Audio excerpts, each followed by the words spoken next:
Jail কেসে জামিন দেওয়ার জন্য 40 জন উকিল নিয়ে হাইকোর্টে গিয়ে তার অ্যান্টিসেপ্টিক বেল পেল। এখানে আমার সমস্ত মা বোনেরা বসে আছেন, বলুন তো বুকে হাত দিয়ে, আজকের একজন বিধায়ক সে যদি একজন মায়ের সম্মান না বোঝে, সে যদি একজন বোনের সম্মান না বোঝে, সে যদি একজন মায়ের সঙ্গে বিশ্বাসঘাতকতা করে, তাকে বিয়ের প্রতিশ্রুতি দিয়ে দিনের পর দিন তাদের ওঠা বসা করে, তার সঙ্গে মেলামেশা করে, তাহলে আর পরবর্তীকালে যদি বিয়ে যদি না করে, আমি মনে হয় তাকে অন্তত ঝাঁটা দিয়ে এই ভাঙনের মাটি থেকে তাড়িয়ে দেওয়া উচিত বলে আমি মনে করি। আপনারা বিশ্বাস করবেন না, আমিও একজন বিধায়ক, আমার লজ্জা হয় বিধানসভাতে ঢুকতে।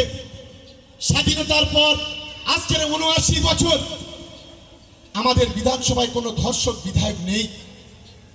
একমাত্র আপনাদের বিধায়ক এই নওশাদ সিদ্দিকী।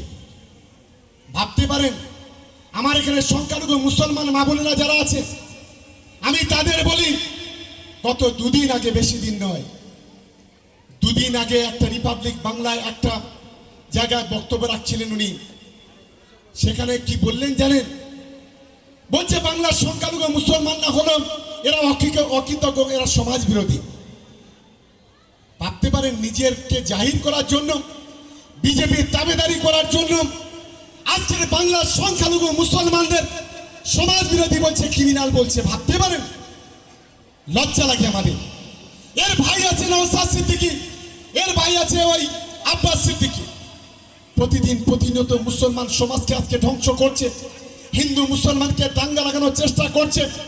একজন বলছে মুসলমানরা এক হও, আরেকজন বলছে হিন্দুরা এক হও।